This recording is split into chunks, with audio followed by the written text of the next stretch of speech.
শুভ দুপুর প্রিয় দর্শক, সকলকে শুভেচ্ছা, সাদর আমন্ত্রণ। চ্যানেল আয়ের পর্দায় দেখছেন নিয়মিত আয়োজন ফ্রেশ প্রিমিয়াম টি তারকা কথন। আজকের তারিখটা 29শে এপ্রিল। এই তারিখের একটা বিশেষত্ব রয়েছে। আজকে বিশ্বব্যাপী পালিত হয় আন্তর্জাতিক নৃত্য দিবস। নৃত্য যেখানে শব্দ থেমে যায়, যেখানে আমাদের অঙ্গভঙ্গি, আমাদের বাচনভঙ্গি সব কিছু আলাদা করে রেখে আমরা গল্প বলি, কিন্তু আমাদের শরীরের বিভিন্ন ভাষার মধ্য দিয়ে সে গল্প বিশ্বব্যাপী ছড়িয়ে দেওয়ার চেষ্টা করি। আমাদের মনের খোরাক যোগায়ও সে নৃত্যশিল্প। সুর, তাল, লয়, আলো সব কিছু মিলেমিশে এই শিল্পকে দিন দিন যেন আরও সমৃদ্ধ করে তোলে এবং করে তোলে আমাদের হৃদয়ের কাছাকাছি। এই দিনকে নৃত্যশিল্পী থেকে শুরু করে সকলে আসলে কীভাবে উদযাপন করছে, নৃত্য আসলে শিল্পীদের কাছে কি অর্থ বহন করে, এর তাৎপর্যও বাকি সব কিছু আজকের আয়োজনে আমরা জানার চেষ্টা করব। এই উদ্দেশ্যে তিনজন বিশেষ অতিথি রয়েছেন বলাই বাহুল্য। তারা তাদের প্রতিভা বিভিন্ন দিকে বিকশিত করলেও নৃত্যশিল্পী পরিচয়ে তারা সব মহিমায় আসলে গৌরবান্বিত হয়ে আছেন। শুরুতেই আমাদের সাথে রয়েছেন অভিনেত্রী এবং নৃত্যশিল্পী চাঁদনী। আমাদের সাথে রয়েছেন নৃত্যশিল্পী এবং নৃত্য পরিচালক আনিসুল ইসলাম হিরু। এবং আমাদের সাথে রয়েছেন অভিনেত্রী এবং নৃত্যশিল্পী শখ। শুভেচ্ছা তিনজনকে।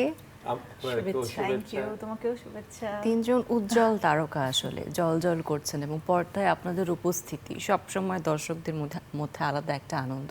আমরা সঙ্গীতের কথা বলি যে সঙ্গীত শুনলে আমাদের মন আসলে নেচে ওঠে, কিন্তু যখন আমরা নৃত্য দেখি সে সুরটা মনে হয় যে একদম পুরোপুরিভাবে আমাদের হৃদয়ে গিয়ে বেঁধে আমরা আনন্দ উচ্ছ্বাসটা আরও বেশি প্রকাশ করতে পারি, তাই না?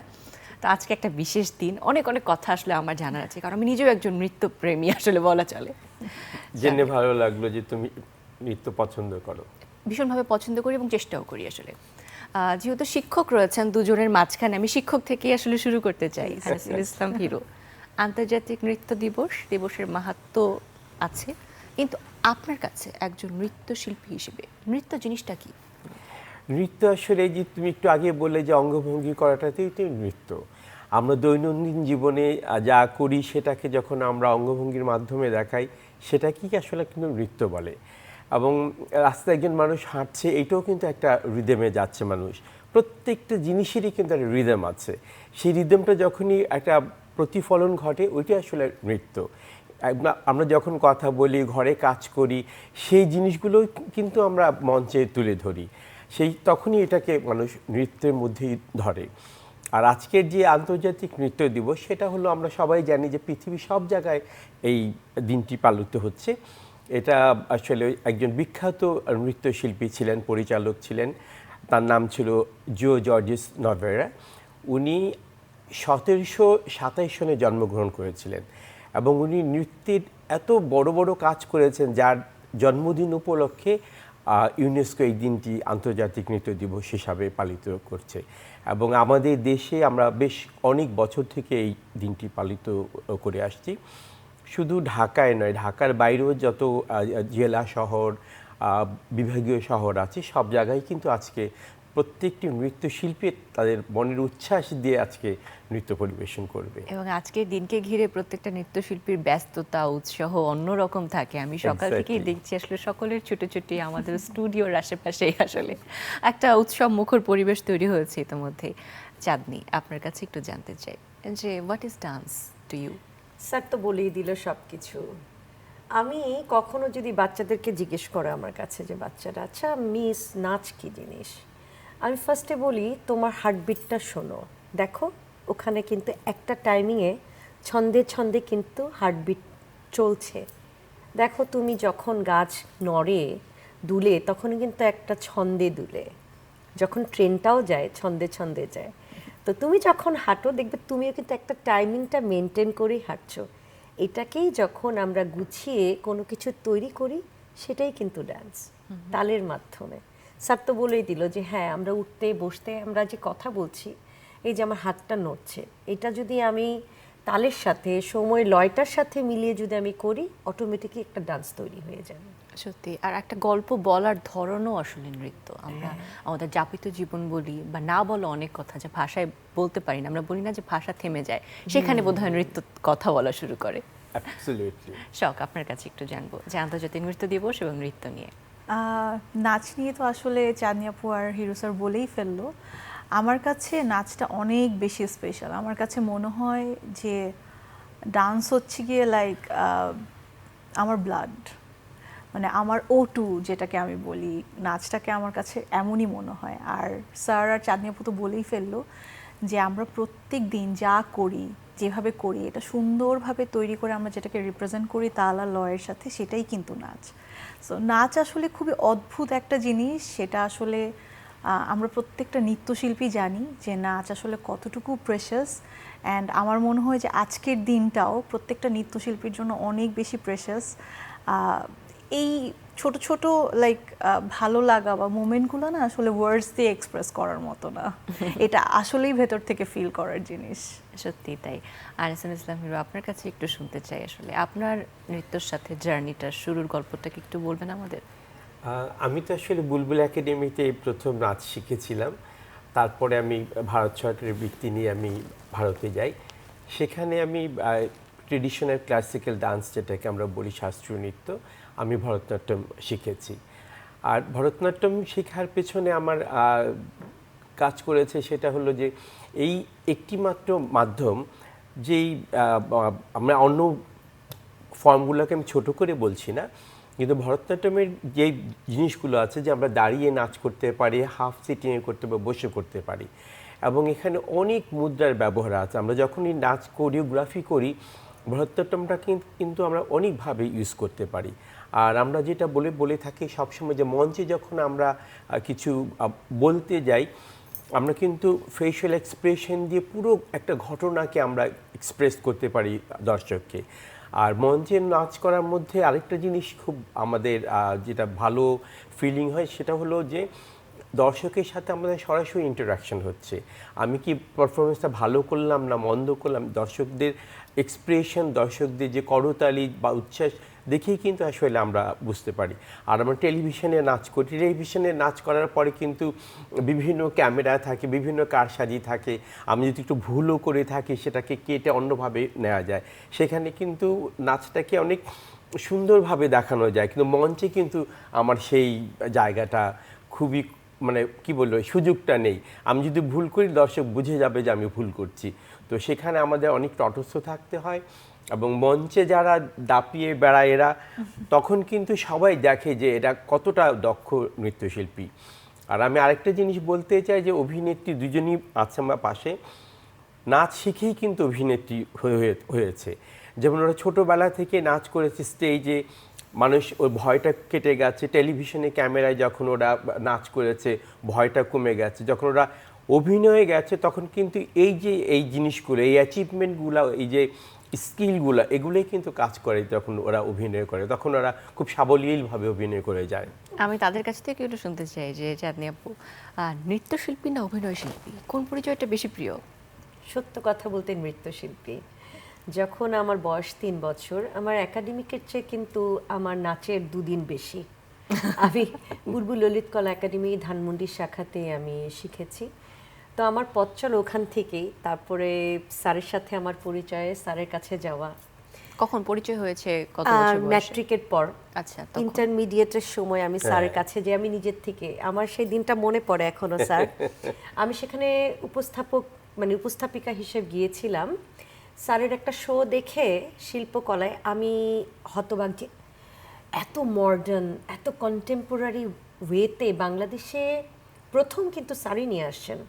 স্যার লন্ডন থেকে তখন, জার্মানি, ইয়েস, ওখান থেকে উনি শিখে আসার পরে উনি খুব সুন্দর সুন্দর কিছু কিছু জিনিস, উৎপত্তি, তারপরে ঈর্ষা নামের বিভিন্ন বিভিন্ন বিভিন্ন রকমের কিন্তু স্যার নতুন করে আমাদের সামনে রিপ্রেজেন্ট করেছে থিম ওয়াইজ, যেটা তখনও বাংলাদেশে খুব একটা চলন ছিল না। তা আমি সেখানে কিন্তু অ্যাজ এ এমসি হিসেবে গিয়েছিলাম। কিন্তু আমি যখন দেখলাম যে সোহেল রহমান স্যার, উনিও আমার স্যার, তারপরে বেবি আপা, এনারা মিলে একটা সত্তা নামের একটা, মানে আমাদের ভিতরে দুটো সত্তা তো কাজ করে, একটা ছেলে একটা মেয়ে এরকম। সো ওই একটা নাচ দেখার পর আমি না মানে হা হয়েছিলাম বেশ কিছুক্ষণ, যেটা কিভাবে সম্ভব। তখন আমি মানে খুব নাটক করছি, আমি ন্যাশনাল অ্যাওয়ার্ডও পেয়ে গিয়েছি। আমি স্যারকে যে বললাম যে স্যার আমি আপনার সাথে কাজ করতে চাই, আমি নিজের থেকে যে স্যার অনেকক্ষণ তাকিয়ে থেকে আমাকে বলে কি আমার এখানে কিন্তু নায়িকা প্রধান কোনো কিছু নাই, সব গ্রুপ ডান্স, সব গ্রুপ ডান্স এক ড্রেস পরতে হবে। আমি স্যারকে বললাম স্যার মঞ্জুর। এই যে মঞ্জুর বললাম স্যারের সাথে আমার সেই 2000 সাল থেকে আলহামদুলিল্লাহ লম্বা একটা জার্নি। জার্নিটা শুরু হয়ে গেল। সো আমি বলবো অনেকেই জানে না, আমাদের বাংলাদেশের অনেক নৃত্যশিল্পীরাই জানে না যে কন্টেম্পোরারি বা ফিউশন ডান্স যদি কেউ প্রথম নিয়ে আসে সেটা কিন্তু আনিসুল ইসলাম আমাদের হিরু স্যার। স্যারই নিয়ে আসছেন।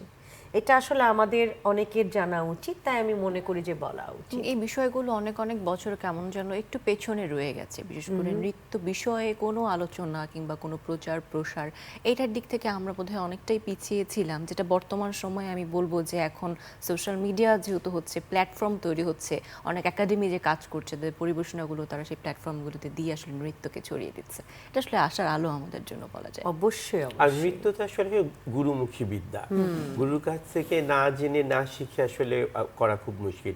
এখন তো আসলে সোশ্যাল মিডিয়াতে অনেক কিছু আছে, সবাই দেখে দেখে কপি করে। এটাও আমি খারাপ বলবো না, যাদের ভিতরে গড গিফটেড যে জিনিসগুলো Talent আছে। ট্যালেন্টটা আছে তারা কিন্তু অনেকেই করে টেলিভিশন দেখে, তো সেটাও তো ভালো। কিন্তু যে আমার যেটা মানে আমি উপলব্ধি করছি এই মুহূর্তে যে আমাদের নাচগুলো না, পুরনো নাচগুলো তারপরে শাস্ত্রীয় নাচগুলো না একটু মানে কি বলে এড়িয়ে চলছে অনেকেই। বা কর্পোরেট শোগুলো যখন হয়, বড় বড় টেলিভিশনের উৎসব মুখর যেই নাচগুলো হয়, সেখানে কিন্তু আসলে এই নাচগুলোকে আজকাল একটু সাইডে দিয়ে ওই বলিউড স্টাইলের নাচগুলো খুব হয়। বিভিন্ন অ্যাওয়ার্ড অনুষ্ঠানও দেখি, আমি একটু বিস্মিত হই, একটু মর্মাহত হই আসলে, যে আসলে আমাদের কি হবে পরবর্তী সময়ের জন্য। তো এইগুলো আমার মনে হয় যারা কাজ করছেন বা করাচ্ছেন দুপক্ষকেই আসলে এটা একটু চিন্তা Support করার করতে বিষয়। হবে। মানে আমাদের বেসিকটা যেন স্ট্রং থাকে, এই জায়গাটাতে যেন আমরা বেশি ফোকাস করি আগে। এটার একটা কারণও আছে আমার কাছে মনে হয়, ওই যে স্যার বললো না যে গুরুমুখী বিদ্যা কিন্তু নাচটা। সো এখন যারা অনেকেই আসলে দেখে দেখে শিখছে গুরুর কাছ থেকে না, আমরা যেমন একদম ছোটবেলা থেকেই, যেমন স্যারের কাছে আমি এসেছি যখন ক্লাস আমি 4-এ পড়ি, মানে এত ছোট অবস্থায় আর কি স্যারের সাথে আমি স্যারের কাছে আমি ভরতনাট্যম করছি। সো যেটা হয় কি যে জিনিসগুলো আসলে সবাই ইনস্ট্যান্ট এত কিছু পেয়ে যাচ্ছে, যে কারণে আসলে আমরা যে বেসিক জিনিসগুলো শিখে এসেছি আমাদের গুরুদের কাছ থেকে, ওই জিনিসগুলো আসলে ঢাকা পড়ে যাচ্ছে। শুধু নাচের ক্ষেত্রে না, আমি বলবো ডিসিপ্লিন, টাইম মেনটেন, সিনসিয়ারিটি, আদব, ব্যবহার সব কিছুই আর কি, সব কিছু একটু ঢাকা পড়ে Commitment যাচ্ছে। একটা বড় কমিটমেন্ট জিনিস। অনেক বড় এখন ব্যাপার, যেটা হ্যাঁ। আমি দেখি বা আমার মনে হয় একটু বলা উচিত, আসলে গুরুদেরকে সম্মান করাটা কমে গেছে এখন। যেটা খুবই যারা ইম্পর্টেন্ট। সিনিয়র আছেন তাদেরকে না এখন আমরা তোয়াক্কাই করতে চাই না। হয়তো সময়ের সাথে সাথে অনেক কিছু চেঞ্জ হয়ে গেছে, কিন্তু এই চেঞ্জটা তো গুরুমুখী বিদ্যাকে চেঞ্জ করতে পারবে না। আমার মনে হয় যে এখন যারা আছেন তাদের হয়তো ইউটিউব দেখে বা সোশ্যাল মিডিয়া নাচ দেখে দেখে তুলে তারা করছে, কিন্তু তাদের উচিত কোনো গুরুর কাছে যে তার কাছ থেকে তালিম নেওয়া।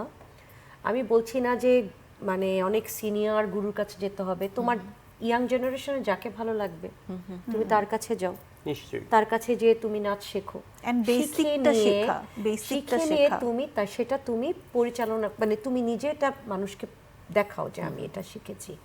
তো এই যে এই ব্যবধানটা না শেখা, আমি দেখে শেখা, এই যে আমার ভিতরে কিন্তু ওই প্রচলনটা রইলো না যে আমার গুরুকে দেখলে উঠে দাঁড়িয়ে যেতে হবে, সালাম আমাকে করতে সালাম হবে, করতে হবে বা আমাদের সম্মান দিয়ে কথা বলতে হবে। এই জিনিসটা না এখন অনেক কমে গেছে। ইটসেলফ এটা আসলে নৃত্যকেও আসলে সম্মানের জায়গা থেকে একটু বঞ্চিত করছে। এক্স্যাক্টলি। এখন আমি নাচ মানেই যে পিঠ খুলে নেচে নৃত্যশিল্পী হয়ে যাব তাও কিন্তু না। হ্যাঁ, আমাকে ক্যারেক্টারের জন্য যদি আমি মহুয়া করি, মহুয়াতে দেখা যাবে যে আমার একটা হাত আছে, সাপুরেরা তো অনেক সময় ব্লাউজ পরে না, কিন্তু আমরা কি করি একটা স্কিন কালারের পরে আমরা সেটা আমরা করতে পারি, কিন্তু তার মানে এই না যে আমরা পরবো না। আমাদের নাচের সাথে যেটা সামঞ্জস্য সেটা শালীনতা করেই বজায় আমরা রেখে যেভাবে করবো। এটাকে প্রেজেন্ট করা কিন্তু যায় আর কি। এখনকার নাচ দেখলে না আসলে মনটা অনেক কষ্ট লাগে। হ্যাঁ, অনেকে বলতে পারে বলতেই পারে, ট্রোল করতে 2 মিনিট লাগে না, এখনো বলতে পারে যে ও আপনি পারেন না দেখে আপনি বলতেছেন, আমরা পারি দেখে আমরা করি। বাট কথাটা কিন্তু এইটা না, যখন যেটা প্রয়োজন সেটাই করা উচিত। আবার আরেকটা বিষয় আছে যে ছোটবেলা থেকে যে বাবা মারা ছেলে মেয়েদেরকে নাচের প্রতি উৎসাহিত করবে, দুই ধরনের ট্যাবু আছে। একটা হচ্ছে নাচটা মেয়েদের জন্য, মেয়েদেরকে বেশি উৎসাহিত করা হয়, ছেলেদেরকে কম উৎসাহিত করা হয়। দুই নম্বর হচ্ছে ফাইন্যান্সিয়াল একটা ব্যাপার, কারণ নাচ একটু খরচ অনেক সাপেক্ষ খরচ, একটা- অনেক খরচ, ঠিক, ব্যয়বহুল। অনেক। হ্যাঁ, এই জিনিসটা আসলে আমরা চেঞ্জ করার জন্য কোনো স্টেপ নিচ্ছি কিনা, বা এখন বর্তমান পরিস্থিতি কি? আমার মনে হয় যে এইটা একটা ভাইটাল একটা কোয়েশ্চেন।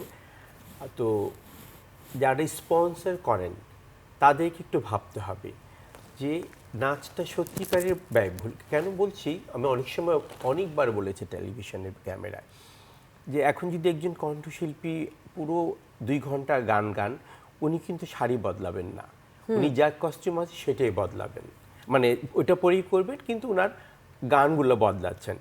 কিন্তু যখন একটা 1 ঘন্টার একটা অনুষ্ঠান হবে, যখন একটা গ্রুপ কোরিওগ্রাফি হবে, আমি কিন্তু সব গানের সঙ্গে একই কস্টিউম পরতে পারবো না, দর্শক এটা নিবে না। সেক্ষেত্রে আমাদের কিন্তু প্রত্যেকটা কস্টিউম চেঞ্জ করতে হচ্ছে। এবং 10 জন মানুষ যদি মিলে 10টা কোরিওগ্রাফি করি আমি, সেখানে কিন্তু 10টা নাচের জন্য 10 রকম কস্টিউম, প্রপস, গয়না। অর্নামেন্টস সব কিছু চেঞ্জ করতে হচ্ছে। অন দ্য আদার হ্যান্ড এই গানগুলোর সঙ্গে আমাকে কিন্তু রিহার্সালও করতে হচ্ছে।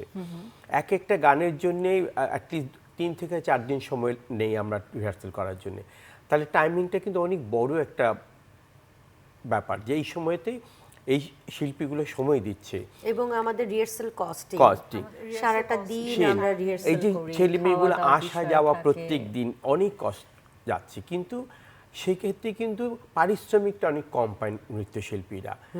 তখন কিন্তু একটু মনে মনে কষ্টও পায় সবাই, অনেকেই যাদের এই জন্য ব্যয়বহুল, যে মানে যারা ধনাঢ্য না হয় তাদের জন্য কিন্তু আসলেই প্রবলেম এটা।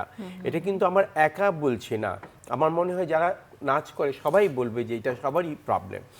তখন আমাদের মানে যারা আমরা গুরু বা টিচার বা কোরিওগ্রাফার, আমাদের কিন্তু মন খারাপ হয় যে ওদেরকে পর্যাপ্ত পরিমাণ টাকা দিতে পারছি না, পারিশ্রমিকটা সেরকম হচ্ছে না। তো সেই জন্যে আমাদের মনে হয় যে যখন আমরা কোনো অনুষ্ঠান করব, হয় টেলিভিশনে না হয় মঞ্চে, কোনো কর্পোরেট শো, সেখানে কিন্তু আসলে পারিশ্রমিক একটা বড় বিষয় আমার আর কাছে মনে সবচেয়ে হচ্ছে। মজার বিষয়, কোনো অনুষ্ঠানে কিন্তু নাচ ছাড়া হয় না। এক্স্যাক্টলি, এইটা হচ্ছে আমি অপেক্ষা করছিলাম যেটা আমি বলবো, যে কোনো অনুষ্ঠান নাচ নাচ ছাড়া আপনি ছাড়া কল্পনাই করতে পারেন কোনো না। অনুষ্ঠান ওপেনিংও হয় না, ক্লোজিংও হয় না। And প্রত্যেকটা তো অনুষ্ঠানের সেই requirement জায়গায় থাকে যে খুব গ্র্যান্ড ভাবে হচ্ছে গিয়ে একটা ডান্স আমাদেরকে প্রেজেন্ট করতে হবে। সো সেই ক্ষেত্রে অনেক সময় দেখা যায় কর্পোরেট শোগুলোতে একদম স্পেসিফিক বলেও দেয় যে আমাদের আসলে ব্যাকগ্রাউন্ড ডান্সার এরকম 4জন ছেলে 4জন মেয়ে, অথবা 8জন ছেলে মেয়ে লাগবে, আর আমরা এরকম আপনাদের 2জনকে বা 3জনকে এরকম চাচ্ছি। সো সেই ক্ষেত্রে তারা আবার টাইপটাও বলে দেয় যে আমরা এরকম প্রপস চাই, আপনারা এরকম প্রপস ইউজ করবেন, ব্যাকগ্রাউন্ডে এলইডি থাকবে, এলইডির পিছনে আপনারা কিভাবে কি সেট করবেন সেটা আপনাদের থাকবে, কোরিওগ্রাফিও আপনাদের থাকবে, কস্টিউমও আপনাদের থাকবে, মানে সবই আসলে আমাদের নৃত্যশিল্পীদের থাকবে। কিন্তু ওই তুলনায় আসলে আমাদেরকে কিন্তু ওই প্রপার বাজেটটা দেওয়া হয় না। স্যার যেটা বলছিল, তখন কিন্তু আসলে খুব কষ্ট হয়ে যায় সবার ক্ষেত্রে। যেমন আজকে আন্তর্জাতিক নৃত্য দিবস, স্পন্সর কিন্তু নাই, কোনো ডান্সের ফেস্টিভ্যালে এখন আমরা করতে পারছি না। একটা র্যালিও কিন্তু বের হলো মানে না। আমার যাতে মনে হয় কোভিডের পর থেকে কিন্তু আমরা বড় আসলে কোনো 3 দিন 4 দিনের কোনো ডান্স ফেস্টিভ্যালই হচ্ছে না। কারণ কোভিডের সময় থেকে শুরু হয়েছে যে ফান্ডিং পড়ে ক্রাইসিস গেল, হ্যাঁ। এই ফান্ডিং ক্রাইসিসের কারণে বিভিন্নভাবে আমরা আটকে গেছি। তারপরে 24-এর আন্দোলন, সেখান থেকে আবার আমরা অনেকটা পিছিয়ে গেছি। এখন বৈশ্বিক একটা যুদ্ধ চলছে, সেখান থেকেও আমরা এখন মানে স্পন্সররা শুধু এই এক্সকিউজগুলো দিয়েই আমাদের কোনো বড় কিন্তু ফেস্টিভ্যাল সংস্কৃতির অন্য সব ধারা কিন্তু এগিয়ে যাচ্ছে বা কাটিয়ে উঠছে এই সংকটগুলো, হ্যাঁ। কিন্তু নৃত্যশিল্পটা আসলে কাটিয়ে উঠতে পারছে না।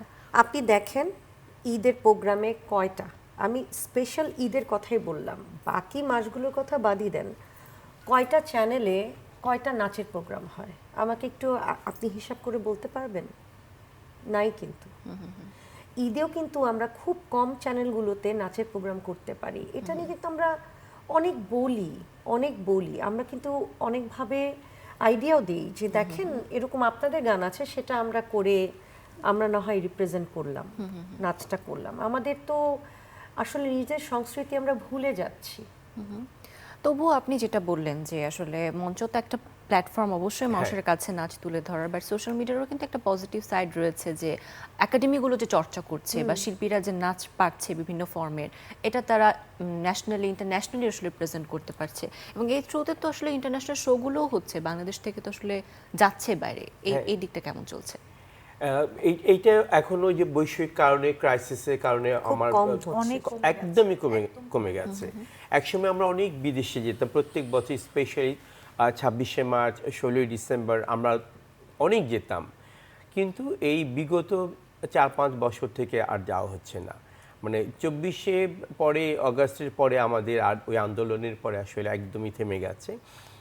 আর আমি মনে করি যে প্রাইভেট চ্যানেলগুলো, ওনাদের অনেক স্কোপ আছে, ওনাদের উচিত এই নাচটাকে প্রমোট করার নাচের জন্য। প্রোগ্রাম বেশি কিন্তু শকাপুর ক্ষেত্রে যেটা বলবো যে সে একটা কামব্যাক করেছে আসলে নাচের ক্ষেত্রে, আমি তো অনেকদিন নাচতেই আবার কামব্যাক করেছি। হ্যাঁ মিসিং ছিল, কিন্তু হঠাৎ করে দেখা গেল সোশ্যাল মিডিয়া প্ল্যাটফর্মের বদলতেই সে যে ফিরে এসেছে এবং সে যে একটা জোরে সোরে আসলে প্রিপারেশন নিয়ে এসেছে, সেটাও কিন্তু আমরা সোশ্যাল মিডিয়ার থ্রুতে দেখে। ওকে হারিয়ে গিয়েছিল, হারিয়ে তো যায় না। হারিয়ে যায়নি, খুব একটা। আমি আসলে একটা ব্রেকে ছিলাম, সেটা আমার পার্সোনাল কারণে। আমি যখন প্রেগন্যান্ট ছিলাম তখন আমি একটা ব্রেক নিয়েছিলাম, বাট হারিয়ে যাওয়ার ব্যাপারটা না। নাচ দিয়ে আমি আসলে মিডিয়াতে কাজ করছি, নাচটা আমার খুবই পছন্দের, খুবই ভালো লাগার একটা জায়গা। অ্যান্ড আমার ব্রেকের পরে আমার কামব্যাকটাও কিন্তু আবার নাচ দিয়েই হয়েছে, একেবারে নট সোশ্যাল মিডিয়াতে। আমি শখের অনেক কিন্তু বড় একটা শো একটা দিয়ে সুন্দর করেছি। একটা গল্প আছে, যে ও যখন আমার কাছে নাচ শিখতো, একদম পিওর ক্লাসিক্যাল ভারতনাট্যম, ও টেলিভিশনে আমার সাথে নাচ করেছে। তারপরে আমার মনে হয় হোটেল সোনারগাঁয়ে, শেরাটনে একটা শো করছিল আমার, তখন তারিক আনাম ভাই আসছে ওখানে, এসে আমাকে ধরেছে যে শখকে বলো আমার একটা অ্যাড করে দিতে, বিজ্ঞাপন করবে।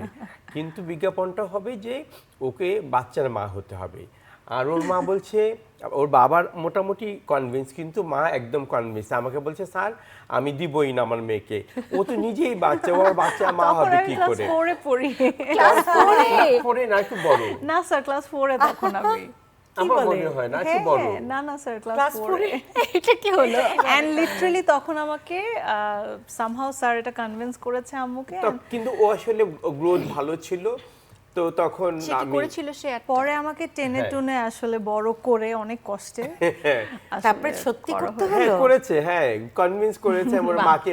যেহেতু তারিক ভাই আমাকে তোমার করে বলছে যে তুমি একটু বলে দাও, উনি নিজে চলে আসছে শেরাটনে, মানে তখন আমি ওকে বললাম যে তুই তাহলে করে দে। And পরে কিছুদিন আগে তারেক আনাম স্যারের সাথে আমার দেখাও হয়েছিল, তখন স্যার এই গল্পটা করছিল আমার সাথে, যে পিচ্চিটাকে বড় করে আমি। পরে ও করেছিল।